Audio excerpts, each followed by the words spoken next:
Shalom, damai sejahtera bagi umat Tuhan di mana saja Anda berada. Di malam hari ini mari kita mensyukuri segala berkat yang Tuhan berikan dengan membaca merenungkan firman-Nya. Mari kita berdoa.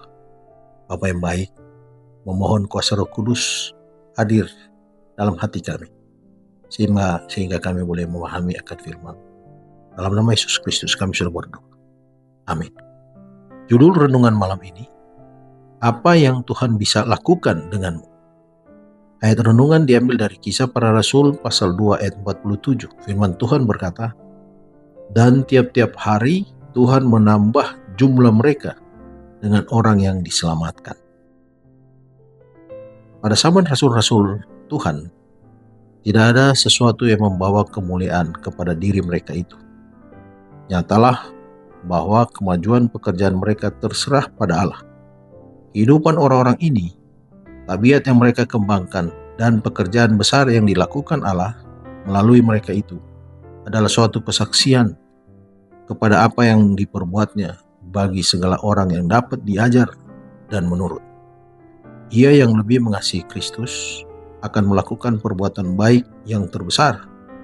Tidak ada batas pada kegunaan seorang yang mengesampingkan dirinya sendiri, menyediakan tempat bagi pekerjaan Roh Kudus di dalam hatinya, dan menghidupkan suatu kehidupan yang sepenuhnya berserah kepada Allah.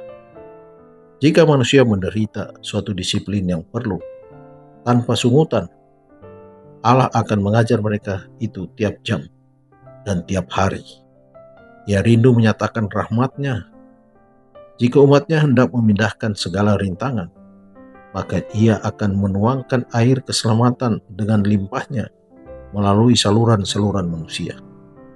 Jikalau manusia dalam kehidupan yang rendah itu dikuatkan untuk melakukan segala yang baik yang mereka dapat berbuat, jika tangan yang menekan tidak diletakkan atas mereka itu untuk menekan kembali kegiatan mereka, maka akan terdapat 100 pengerja bagi Kristus, di mana kini hanya seorang. Allah mengambil seseorang sebagaimana adanya dan mendidik dia bagi pelayanannya. Jika ia hendak menyerahkan dirinya kepadanya, Roh Allah yang diterima di dalam jiwa akan mempertajam kesanggupan pikirannya. Di bawah pimpinan Roh Kudus, pikiran yang diserahkan sepenuhnya kepada Allah berkembang dengan seimbang dan diikutkan untuk memahami dan menggenapi tuntutan-tuntutan Allah. Tabiat yang lemah dan ragu-ragu akan diubahkan pada suatu tabiat yang kuat dan teguh. Penyerahan yang terus-menerus membangunkan suatu hubungan yang begitu dekat antara Yesus dengan murid-muridnya, sehingga orang-orang Kristen menjadi seperti Dia dalam pikiran dan tabiat. Melalui suatu hubungan dengan Kristus, ia akan memiliki pandangan yang lebih jernih dan lebih luas. Penglihatannya akan lebih tajam. Perkembangan tabiatnya akan lebih seimbang.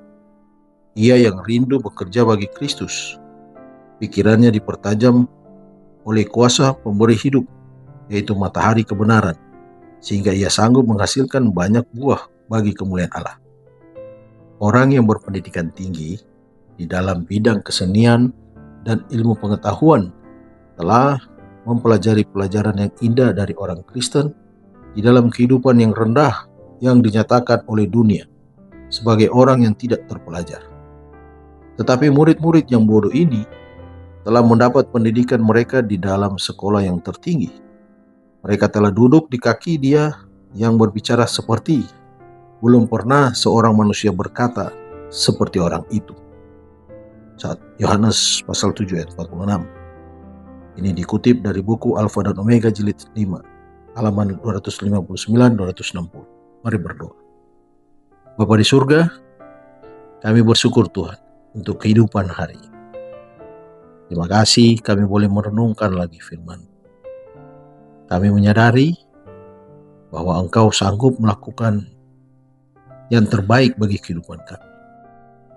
Ubahlah tabiat kami Tuhan.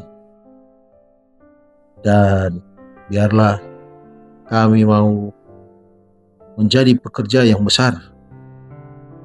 Lakukan pekerjaan Tuhan dengan talenta dan kesanggupan kami. Tuntunlah kami Tuhan dengan Roh Kudus, agar pikiran dan tabiat kami sesuai dengan kehendak Tuhan. Bersamalah Tuhan dalam setiap pergumulan hidup kami. Apa saja kami boleh lalui, karena di dalam Tuhan ada solusi. Memohon penyertaan dalam istirahat malam kami Tuhan. Dalam nama Yesus Kristus kami sudah berdoa. Amin. Selamat malam, selamat beristirahat.